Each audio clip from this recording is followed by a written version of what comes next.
What's up, everybody, and welcome to Read the Bible with me. I'm Stan Jr., and today we're looking at the book of Judges, chapter 9 today. Yes. And so, if you're new here, go ahead and click subscribe to this channel and turn on your notification bell.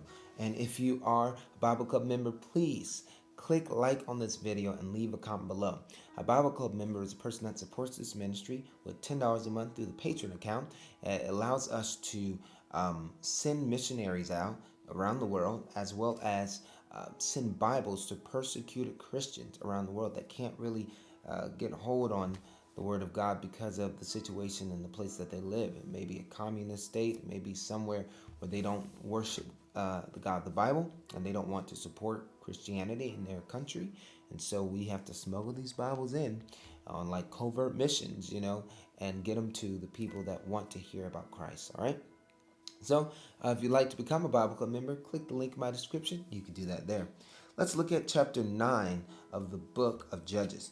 It says, Now Abimelech the son of Jerubbaal went to Shechem to his mother's relatives and said to them and to the whole clan of his mother's family, Say in the ears of all the leaders of Shechem, which is better for you, that all 70 of the sons of Jerubbaal rule over you, or that one rule over you? Remember also that I am your bone and your flesh. And his mother's relatives spoke all these words on his behalf in the ears of all the leaders of Shechem, and their hearts inclined to follow Abimelech, for they said, He is our brother. And they gave him 70 pieces of silver out of the house of Baal-berith, which with which Abimelech hired worthless and reckless fellows who followed him. And he went to his father's house at Ophrah and killed his brothers and sons of Jerubbaal, 70 men on one stone. But Jotham, the youngest son of Jerubbaal, was left, for he hid himself. And all the leaders of Shechem came together and all Beth Milo, and they went and made Abimelech king by the oak of the pillar at Shechem. Wow. And so when it was told to Jotham, he went and stood on top of Mount Gerizim and cried aloud and said to them, Listen to me, you leaders of Shechem, that God may listen to you. The trees once went out to anoint a king over them, and they said to the olive tree, Reign over us. But the olive tree said to them, Shall I leave my abundance, by which gods and men are honored, and go hold sway over the trees? And the tree said to the fig tree, You could and reign over us. But the fig tree said to them, Shall I leave my sweetness and my good fruit and go hold sway over the trees?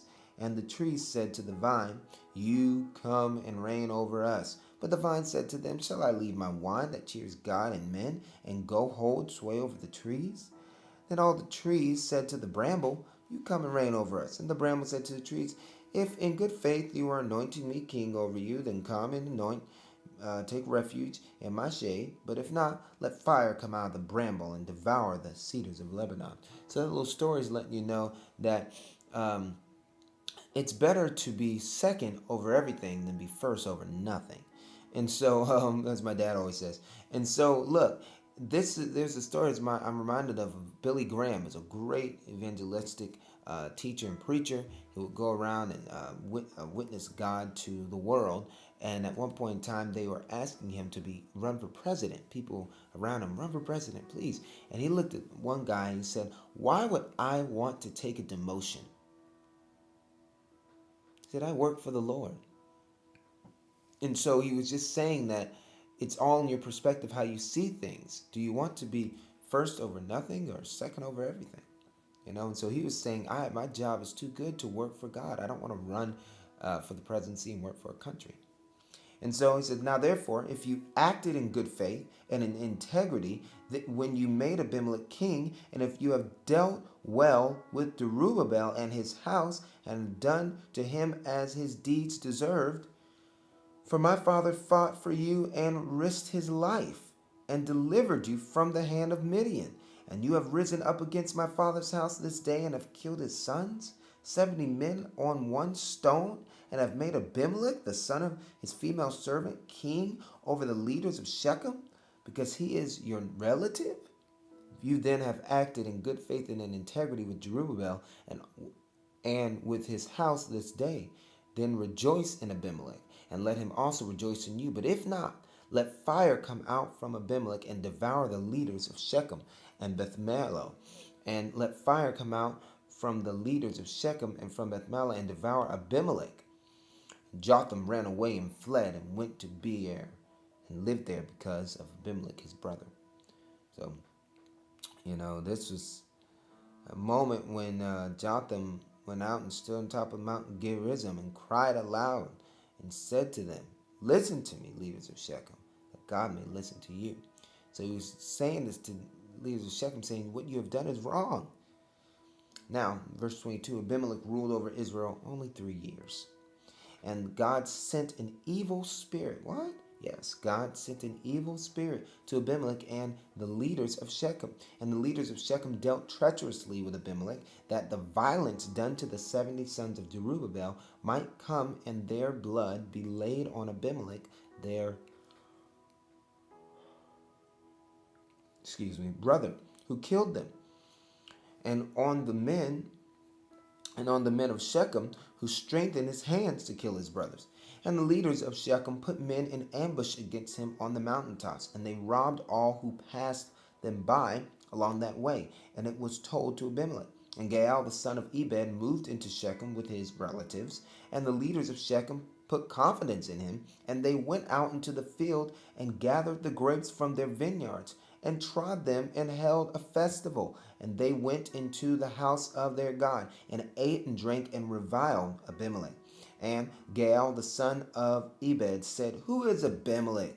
And who are we of Shechem that we should serve him? Is he not the son of Jerubbaal? And is not Zebul his officer? Serve the men of Hamor, the father of Shechem. But why should we serve him? Would that his people were under my hand. Then I would remove Abimelech. I would say to Abimelech, increase your army and come out." Then when Zebul, the ruler of the city, heard the words of Gaal the son of Ebed, his anger was kindled. And he sent messengers to Abimelech secretly, saying, "Behold, Gaal the son of Ebed and his relatives have come to Shechem, and are stirring up the city against you. Now therefore go by night, you and the people who are with you, and set an ambush in the field. Then in the morning, as soon as the sun is up, rise early and rush upon the city. And when he and the people who are with him come out against you, you may do to them as your hand finds to do." So Abimelech and all the men who were with him rose up by night and set an ambush against Shechem in 4 companies, and Gaal the son of Ebed went out and stood in the entrance of the gate of the city. And Abimelech and the people who were with him rose from the ambush. And when Gaal saw the people, he said to Zebul, "Look, people are coming down from the mountaintops." And Zebul, there it is, Zebul, I suppose, said to him, "You mistake the shadow of the mountains for men." Gaal spoke again and said, "Look, people are coming down from the center of the land, and the company is coming from the direction of the diviner's oak." Then Zebul said to him, "Where is your mouth now? You who said, 'Who is Abimelech, that we should serve him?' Are not these the people whom you despise? Go out now and fight with them." And Gaal went out in the head of the leaders of Shechem and fought with Abimelech. And Abimelech chased him, and he fled before him, and many fell wounded up to the entrance of the gate.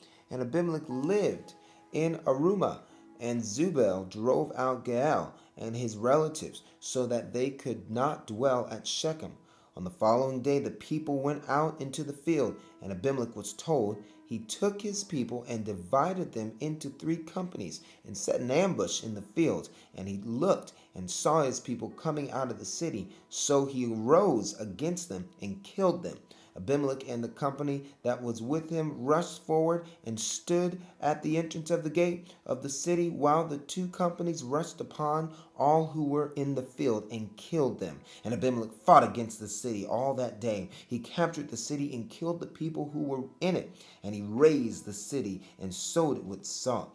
And when the leaders of the tower of Shechem heard of it, the they entered the stronghold of the house of El-Berith.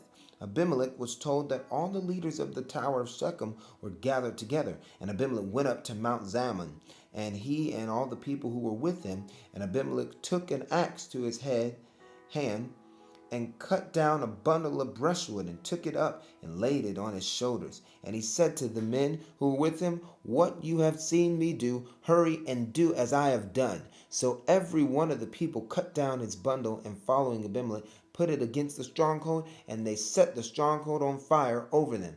And that so that all the people of the tower of Shechem also died, about 1,000 men and women. And Abimelech went to Thebez and encamped against Thebez and captured it. But there was a strong tower within the city, and all the men of the women and all the leaders of the city fled to it and shut themselves in. And they went up to the roof of the tower, and Abimelech came to the tower and fought against it and drew near to the door of the tower to burn it with fire. And a certain woman threw an upper millstone on Abimelech's head and crushed his skull.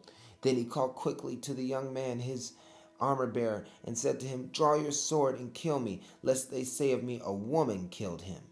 He didn't want a woman to kill him. He was a very, very flawed man. And his young man thrust him through, and he died.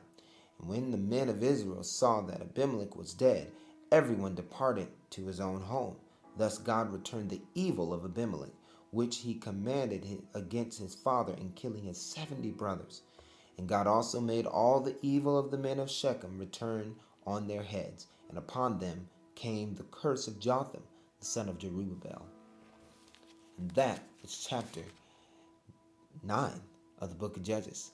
It's a long one, but it's a good one. If you'd like to continue reading with me each day, continue, because we're going to post a new chapter every single day, all right? Thank you for reading with me today. God bless you, and I'll see you next time. Peace.